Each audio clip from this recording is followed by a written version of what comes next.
Hi, good afternoon. It's afternoon here in Nigeria. Good afternoon, everybody, and welcome to another SME Roundtable with Pels Consulting. So, SME Roundtable is hosted by Pels Consulting, and I remain your host for today. My name is Bolanle Olairiju.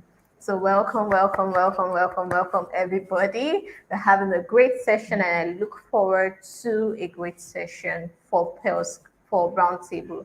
Roundtable SME is hosted by Pels Consulting. Pels Consulting is a management consulting firm that provides services to aid organizations in achieving their growth and expansion targets with special attention to the economic improvement of SMEs. Pels Consulting provide professional services at affordable prices. We are committed to strengthening the internal process and practices of organization by building a system that consistently deliver results. And to that end, we have SME Roundtable where we bring about different SMEs, older and entrepreneurs to share with us their story, their experience, their learnings, their eyes and up. And today will not be an exception. Today I have another host with us today. I have another guest with us today, and it's an amazing time for learning and sharing with us. So let's welcome our guest for today. I'm super excited about today's session. It's a learning time for me. When I have to host SME Roundtable, it's a learning time for me, and it's a time to share with SMEs owners, to share with entrepreneurs. Let's learn from them. Let's not just, it's not always paper. It's always time to learn and share from different areas that they have. So today I have Oluranti Owoseeni with us. She's the founder and CEO of Furst. So yes, we have Oluranti Owoseeni with us, and I'll be reading. Oluranti Owoseeni is a business farmer. She prides herself in helping organizations and individuals advance in their business and career through capacity development and research. She has since 2016 empowered over 300 businesses through training session and one-on-one coaching while working with leading organizations including Web Innovation Hub and I5 Creative. She's an entrepreneur who has founded and co-founded a number of startups since 2017, including MobRide, First Coving, First Park, and Give. She has a passion for developing solutions around education, health, and community development. What she can't stop doing includes writing and singing, which is very natural to her. So let's welcome Oluranti Owoseeni to our studio today. Oh yes, I'm going to give you people back juice. Before we started this show, I was still telling her that I read your profile and it's amazing. First, the first thing that caught my attention is this first part, and I'd like her to share her story with us. Let's even start with the name because I want to know about the name. So let's hear from her. Let her share her story with us. Nice to have you in our All studio. right, thank you for All that. person. Thank you for the introduction. Thank you so much for the introduction. So, as regards the name, when I thought about it, we want to be the first part in every single start of life. When you're starting your business, what should be the first part? And we want to do it at the very beginning during your ideation process when you eventually develop a product. So that was the essence of the name. So it's actually supposed to be first, like first bank, but I couldn't find when I was trying to research to get a name tasty and even a website. I couldn't find that. I think somebody else could use them. I decided to choose something very unique and just change the I with the U. So that's the story behind it. I would really say I had to first go research because I was like, what's first? I've heard of first, and I got from my research is a German word rather, which means female ruler or female ruler. And it's amazing. It's I later amazing. found So out it's German. yes, like really, yes. So I like I like you to tell us more about yourself and what prompted you to start the business. Okay. So before I started First Bag, I have worked across the sectors. I've worked with NGOs, but that was my earliest experience. And I've worked with corporate entities, and I've worked with the intersection between the two, which is people that the businesses that are often regarded as limited by guarantee. And that was when I worked with the. So that was the time I had this one-on-one exposure to startups. Even before then, I was also consulting for students in my school. I've done training before I eventually joined Motivation Corp. But when I joined Motivation Corp, I had this hands-on experience to work with startups. So before I started First Back, I saw the need for businesses to actually have this touch to their business. That is one of the reasons. Like, it's not just about profit. Your business is not just about making money. What else are you giving? Like, what is the solution about? What impact is the solution bringing? So there should be an intersection between impact and profit.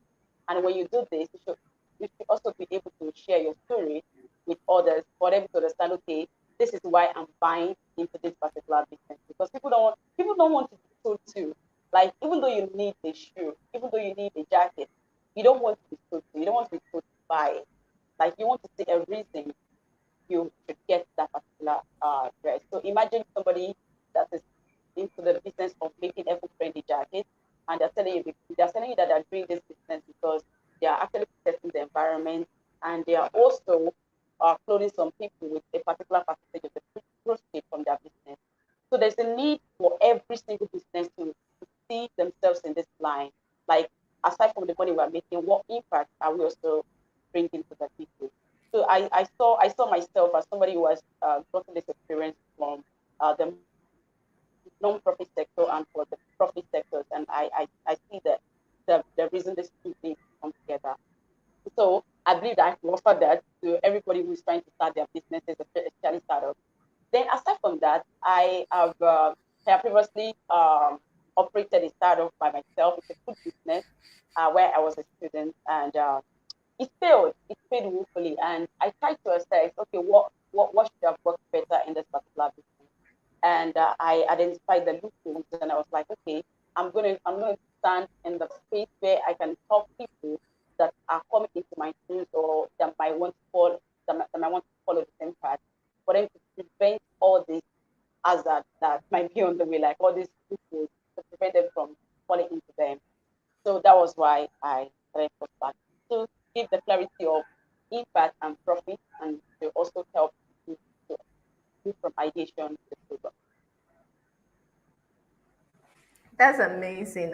One thing I learned from that is not just oh, I'm into a business to sell. I also need to put in value. I need to understand the value that people or perceive value that my customers would get from that business. So yes, that's amazing for me. That's amazing. Now I'd like you to touch on the other startups you've done. Because from your profile, you've done other startups. How is it managing those startups together? Okay, for Postback, we work with startups, and we also position ourselves as a product development firm, whereby we have products that can solve some problems. So when I came to Lagos, it was really, really hard getting the student accommodation, and that was why I started Postback. It's still in the ideation stage. We have not even started anything because there's so many policies and so many things in place right now that are fighting against that particular idea ever coming to life. So we are looking at ways of navigating our ways around that. For Mobi Ride, I'm a co-founder, so it's not just me on the show. So I have other, including possibly me. I'm not just I always have people that we're running together.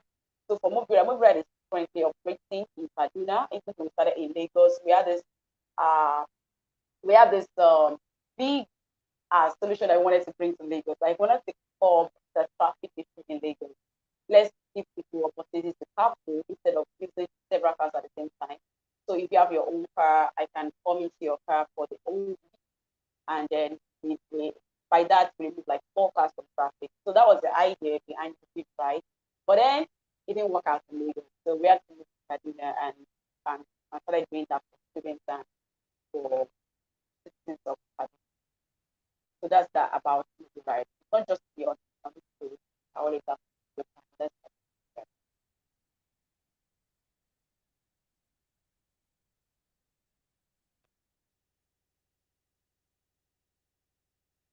Your mic is muted. I can't hear you. Can you hear me now? Yes, yes, better. Yeah. So yes, I said that's amazing. That's amazing. I like to hear of the other side of the story. So yes, I was asking, what is IT consulting and what impact does IT consulting have on businesses? So IT is a very broad term, very, very broad. You're talking about maybe you are into the more technical aspect of it, like you're talking about setting up networking for businesses, you're talking about helping them to digitize their process, you're talking about helping them to set up computers that different aspects of IT. So IT consulting for businesses would matter when you're looking at the stage that business is in and the size of that business. So, but in this current digital era, every single business needs IT, and every single business must get IT consultancy service in the firm for them to move forward. So that is for me. Let me just break it. Let me just make it very, very easily understood. IT consulting for businesses would mean you improving your processes, making your processes more efficient, making things more efficient for you to have faster growth. That is what IT consulting for.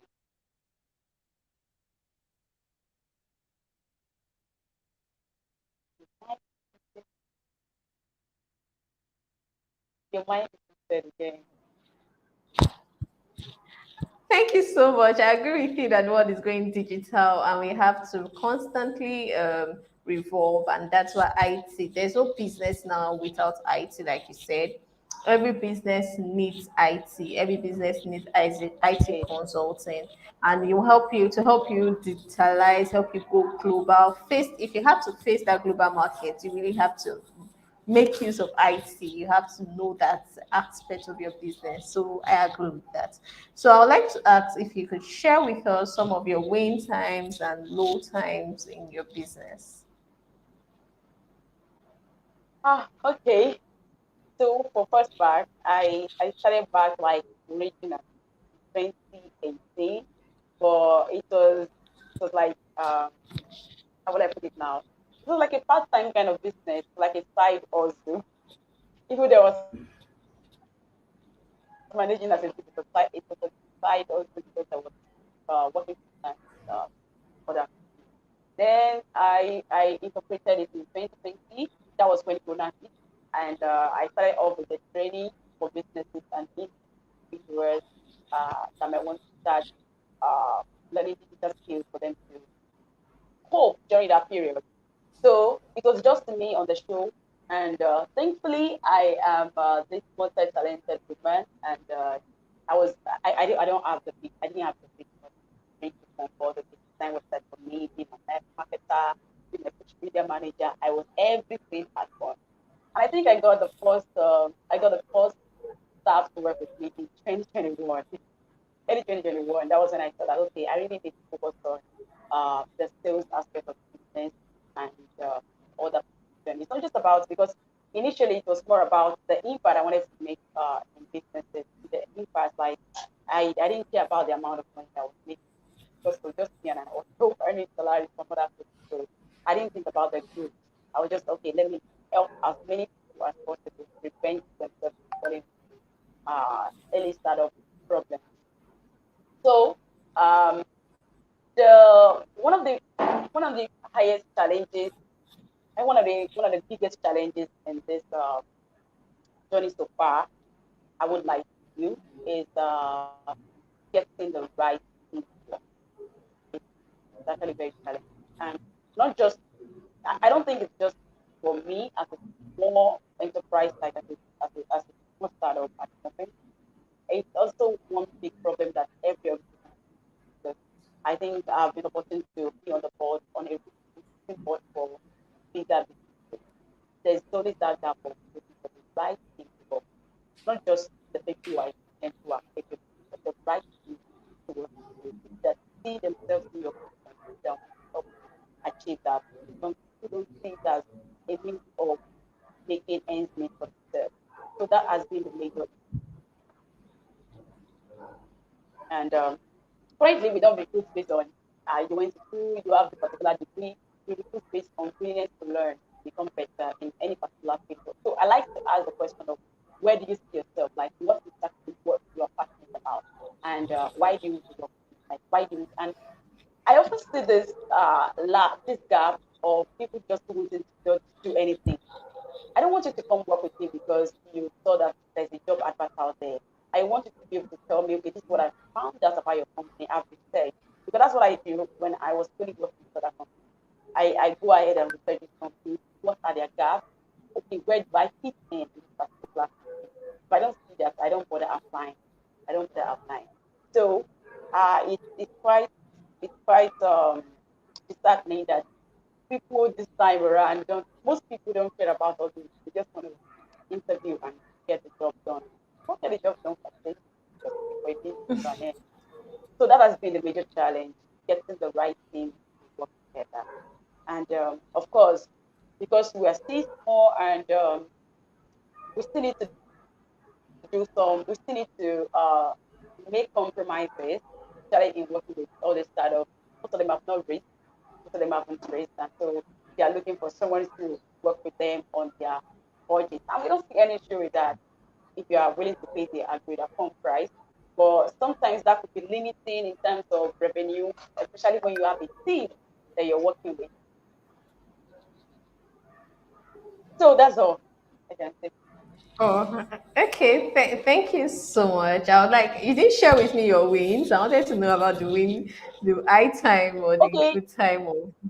really the ways would be the ability because our goal is to work with startups. So the ability to get these people on board. Like some of them even reached out because of what is see that what is still sharing on social media. They reached out because of that, not because I told them like, okay, you are starting a startup, you must bring us on board for your marketing and your content development or for your ideation process. They just reach out to us like, we see what you're doing. Can you help us manage this particular? Can you run that this particular service? So that has been like one of the biggest. And aside from that, so we also got into an incubator by Rousing University. They call it the Black BMC. Okay, that is also because it's an international incubation, yeah, an international incubator rather. So it was a big win for us. That was in 2021. Yes, February. So that was a big win for us. It was very enlightening time. Yeah. Thank you so much for sharing with us. Because like I said, that in every business there's high time, there's low time, and you mentioned a key part to every business owners having the right team to work with.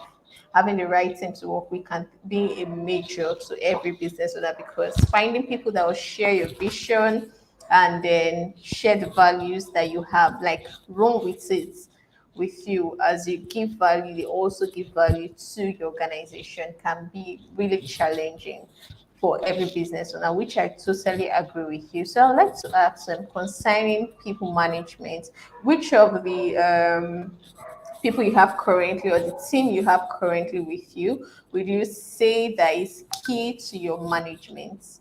Maybe a particular role or a particular person key to your management right now. Okay. Before I recruited, I make sure that this gap, there's an existing gap, and this person is best person. I okay, maybe I should talk about the fact that okay, initially, you get emotional. Somebody tells, okay, I want to work with you, and then you just put them somewhere. But right, well, when I took some trainings and I realized that business is not about emotion, I decided, okay, what are the gaps that are existing now that I can't do about? Although I can do them, but I can't be everywhere at the same time. Then I got there are two existing roles that are people right now, and that is the sales department and communications, like social media. So those are the two roles that I have right now, and they are both integral to development of this particular because that is exactly what we render content. So the sales person handles the aspect of interfacing with customers, like lead generation and all that. It's very important.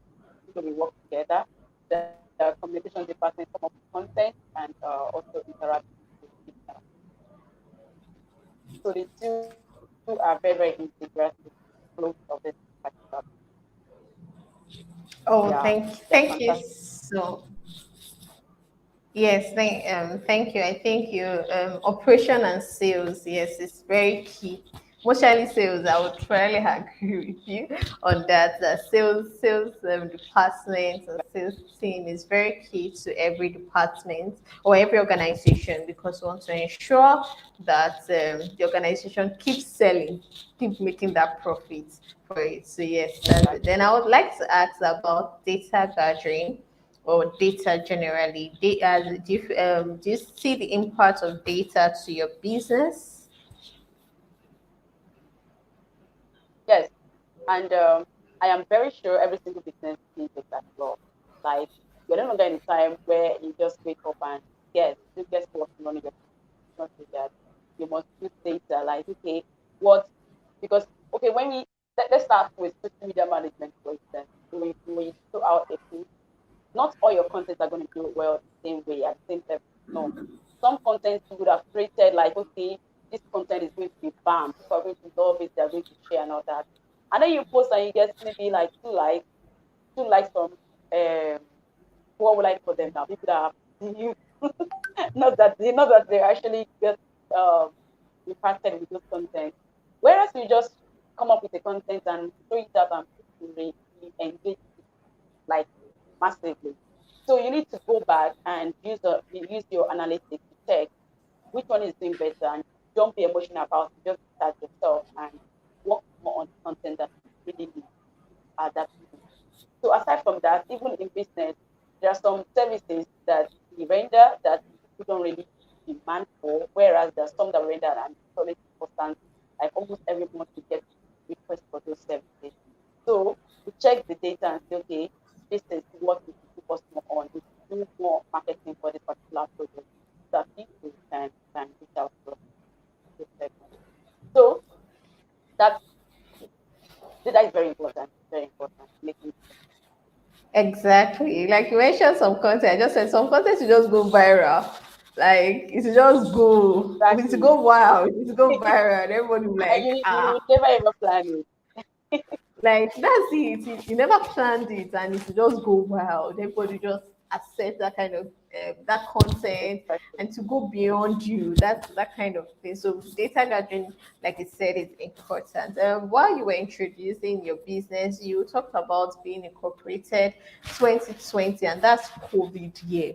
So I'd like to ask the impact post-COVID and COVID, because for a business that got incorporated 2020, how has it been during COVID period and post-COVID period?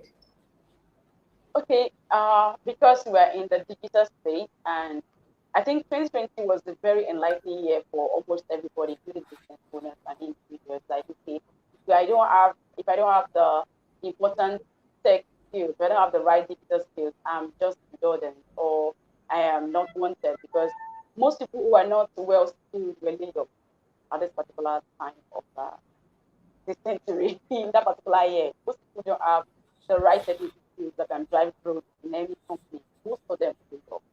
So people started waking up to reality, and that was when we took advantage of that and we launched a digital skills training. We had a lot of people signed up. We got over 200 people signed up, and it was just basic video editing because almost every business wanted to communicate what is happening in their business at that time or to sell more. You need to use video. Like video is like the best seller for any business. You want to do fast, like use video. So we're teaching people how to make videos, and a lot of people signed up for that training, and we trained them, and that was how we got. That was how we were able to manage through that year that particular service training on that particular skill. Then post COVID, we had to evolve just like every other business.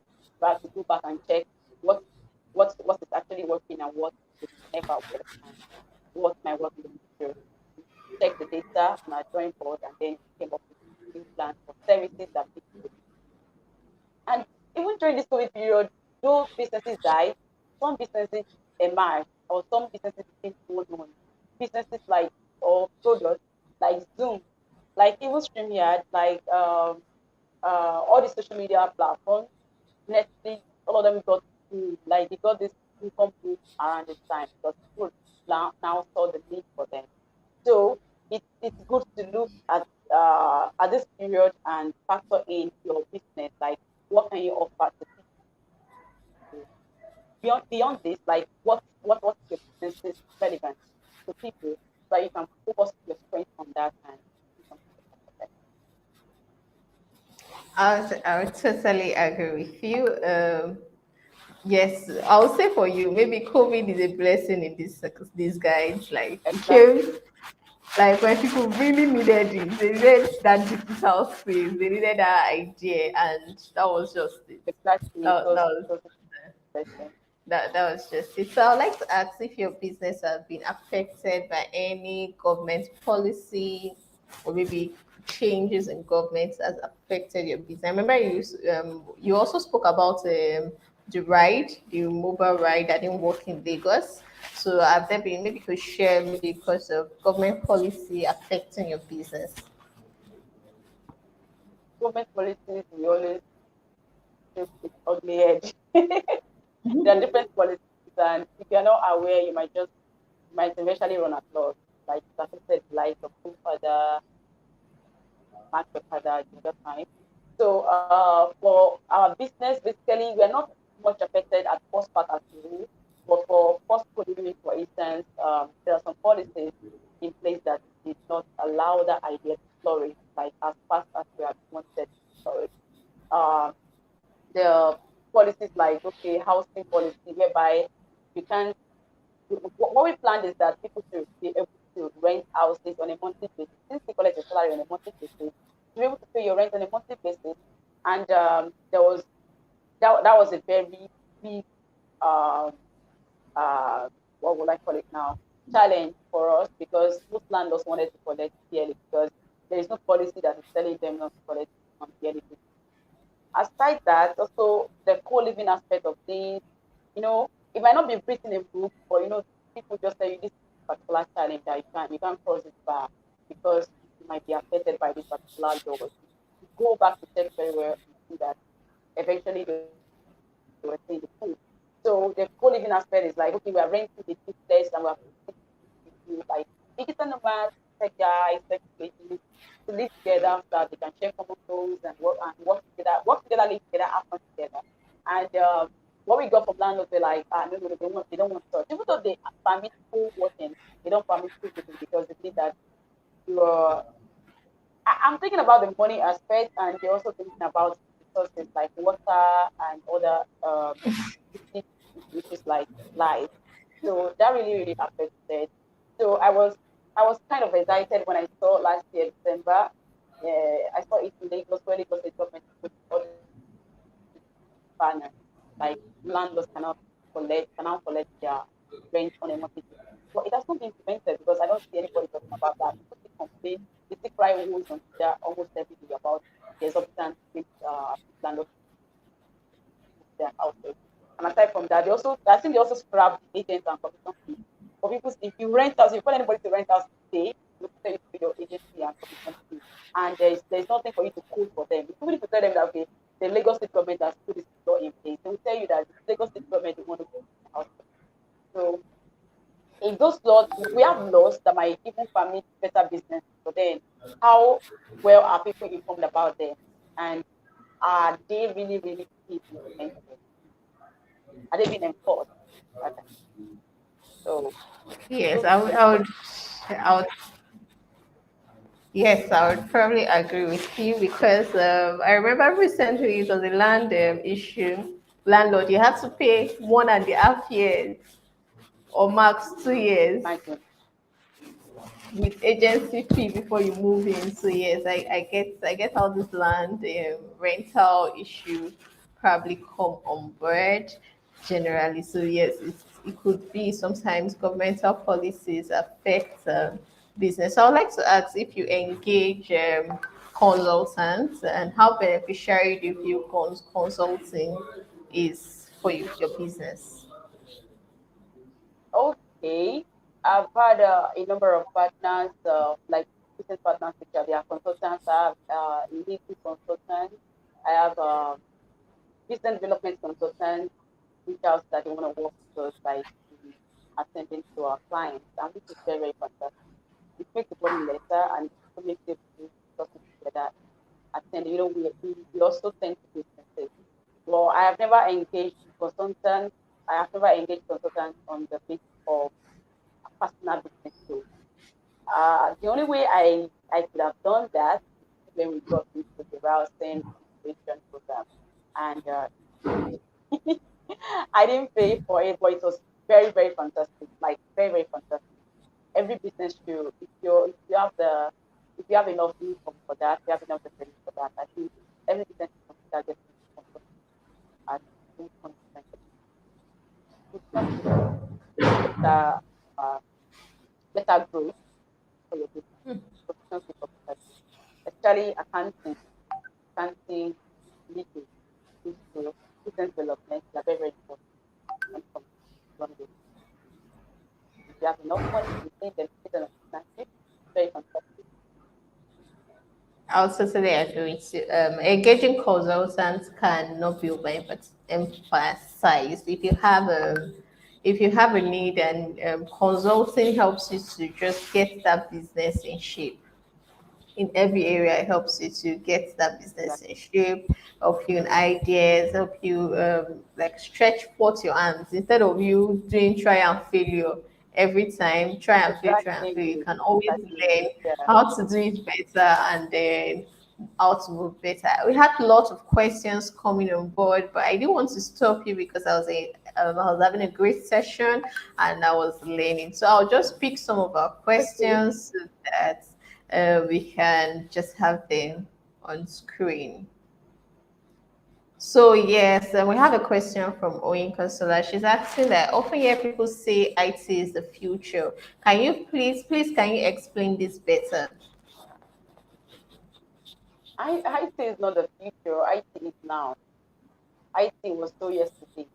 So everybody needs to be on board. Like you don't need to be the tech guy who posts the website, but you must have those IT skills. Like as they evolve, and IT skills are no longer IT skills for your business or IT solutions for your business no longer about you having access to a laptop that has Microsoft Word, Microsoft Excel, and products. It's you being able to use collaborative tools. For instance, some people still don't know how to maximize Zoom. So you must find ways to get these skills, learn them, and also incorporate them into your business for you to achieve growth. So it's beyond you just saying that, okay, our business doesn't evolve. Even if you sell at a road in the market and you can get a website for it, you become better. People often talk about the fact that a table water could be sold for 100 naira on the street, whereby in an hotel it could go for as high as 1,000 naira. So it depends. If you use IT in your business, it helps you to achieve this better growth. So if you are selling pepper, for instance, and you have a website for it, it's a grocery delivery store, and you deliver to people, they make demand and you deliver to people. It places you on that edge. Like maybe they're supposed to buy for 200 naira, you're now selling for 500 naira because we are relieving them from stress like delivery or going to market whereby they can be in their offices working while you deliver to them. So IT is not just the future, it's already in the past, it's now, and it will forever be. It will forever be very important for Thank us you. to get it. Yes. I would agree with you that IT is now. We have another question from Abdullah. He's asking what kind of strategy and mindset is required to be an IT consultant. Okay, for you to be an IT consultant, you must build yourself. So it's not just you coming up to say, like consultant can be a very fancy word, but then you should be very, very, very, very skilled. If possible, be certified, especially maybe you are doing project management consultancy, have your PMP. If you are doing HR consultancy, get your, I think, CIP HR. And whatever it is, just try to get those certificates. It gives you this very, not just fancy, a professional edge above other consultants. So you must have that in place. That is one of your strategies, getting those certifications. But if it's just general IT, for instance, like I said, IT is very broad. If you're doing something like networking, you have to get your I think CCNA, I'm not very sure now, but you should get certified by Cisco or Oracle. All this Microsoft, you can also get certificate from Microsoft or even Google for you to render some, for you to say that for you to fully say that you can render this particular IT consultant. IT is very important. You can say, okay, you are doing just digital marketing consultancy for this. Then you know you should get the right certificate, you have the right skills, and not just by mouth.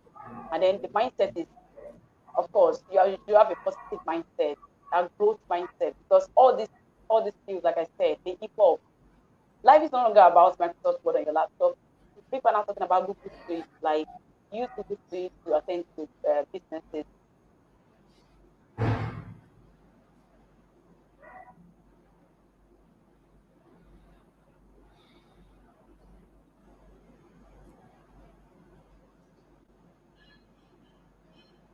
Hello.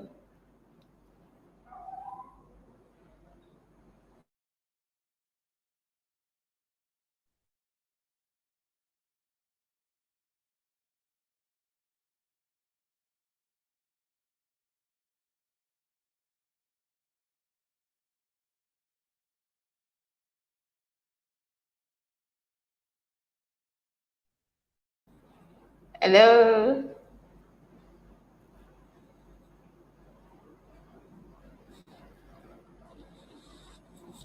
Oh, okay. Chance journey. I'm so sorry about that. That was a call.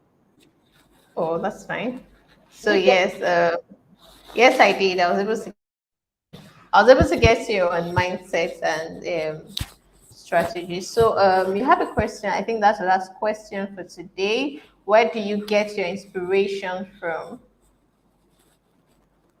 where I get my inspiration from? I'll tell you. Uh basically from my sense of purpose. Like I wake up every day, okay, how can I become better? How can I render an excellent service to people?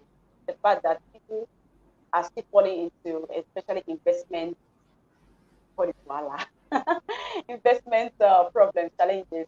I wake up every day, okay, how can I target these people? How can I work with them? How can I prevent this problem? So that's how I get my inspiration. And inspiration is also relative because I work I work across roles. So might be for content development, how do I get my inspiration for that? That one is different. How do I get inspiration to wake up every day and run my business? That one is also different. So my inspiration generally comes from my sense of purpose. Okay, I was born to do this. I was born to help people to do that. Okay, I want the vision of this business to empower startup owners to become better at what they do. And my sense of purpose is helping them. How many businesses have I helped? How many startups have I helped in this? How many have I helped in this quarter? And how many did I plan to help in this year? So that's goal. Those are the things that inspire me. And I also look at other businesses that are doing better than I am. Especially I look at people like Banner Media, for instance, and see what they do.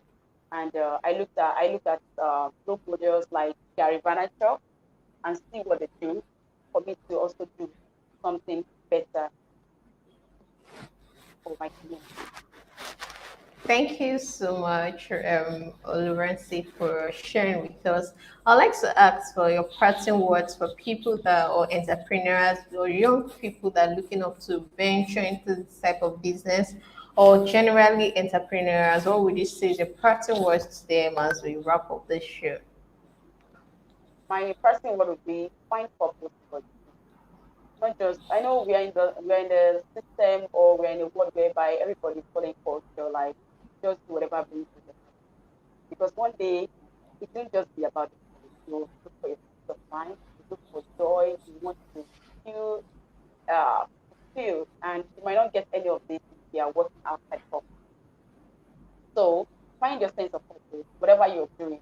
If you find the sense of purpose, money will naturally come. Honestly, people don't have to don't follow your passion. Follow your passion, Under the wire you is a lie. If you follow your purpose and you're able to solve, get the right mentor first. Because you don't if you're working in a silo, it's gonna affect your growth. You have the right mentors that can put you on the right path, and they can of course introduce you to better people that can to better clients that can request for your services. sure that you identify what your sense of purpose, what your purpose is, and how is it tied to that particular service you want to render. How is it tied to it? Then, aside from that, how do you plan to make money? Well, don't make money the major priority. Make impact the major priority. Because we're talking about money, I think we should have our physical office set up right now. It's good if you want to work in that line, but make impact. Let people talk about you. Let the business you work with talk about you. Like, let them say, okay, it is when I met this person that there's a turnaround in my business, or whatever it is that you need to do. So when I met this person that there's a turnaround. Then you can find a way to monetize it. Of course, there are people that are always willing to pay, like, people to check. But work with the right mentor to guide you.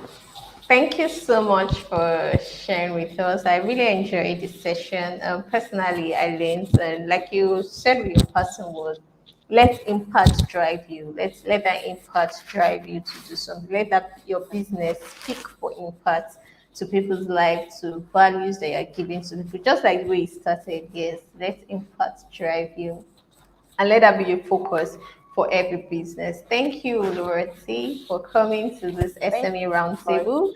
Thank you, everybody, for joining this roundtable. I hope you enjoyed it as much as I did, and you can always remember to see or visit Pearls Consulting as we offer business advisory services for people. You can send a mail to us at info@pearlsconsulting.com to ensure to get more details about our services. You can visit our website, Pearls Consulting, to check more about us. Till next week, Friday, I will be your host, Bolali. Bye. Bye.